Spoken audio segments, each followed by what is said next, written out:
Kosova po vazhdon të thellojë varësinë nga mallrat e importuara, duke e çuar deficitin tregtar në nivel të lartë shqetësues. Shteti ynë ka importuar mallra në vlerë mbi 5 miliard euro vetëm nga muaji janar deri në fund të shtatorit të këtij viti.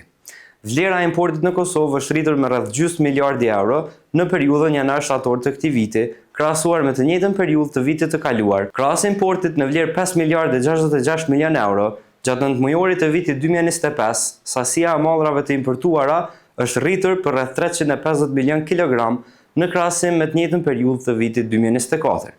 Ani se sasia e përgjithshme e mallrave për këtë periudhë mbetet më e ulët se vlera e tyre.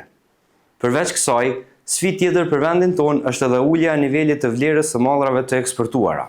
Sipas të dhënave të doganës së Kosovës, vlera e eksportit ka shënuar rënje me rreth 30 milion euro gjatë nëntmujorit të vitit 2025, krahasuar me të njëjtën periudhë të vitit të kaluar. Rritja e vlerës së mallrave të importuara dhe rënja e vlerës së atyre të eksportuara po konsiderohen shqetësuese nga oda ekonomike e Kosovës dhe dhoma e tregtisë dhe industrisë së Kosovës.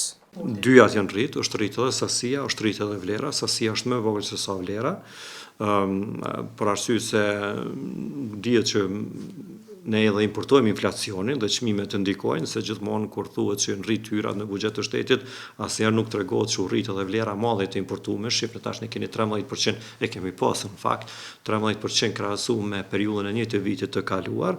Dhe kjo ta dëshmon që u rrit vlera e mallrave të cilat e importojmë, bashkë me këtë kemi importuar dhe inflacionin. Inflacioni në Kosovë është rrit me 4.5%, edhe sipas dhënave të Agjencisë Statistike të Kosovës, që faktori i parë që ka ndikuar ka qenë rritja e çmimit të energjisë elektrike. Kur importojmë me shumë të lartë, ndërsa si sasi është më e vogël, rreth 6%, po është shqetësuese se eksporti është duke ndarë. Eksporti në dhënat e fundit të pjesës parë të këtij vitit, ne shohim që kemi pas një rrëmje për 1.5%. Gjithmonë ka qenë shqetësuese rrëmja vazhdueshme e eksporteve, se kjo tregon situatën që kanë bizneset tona në këtë rast.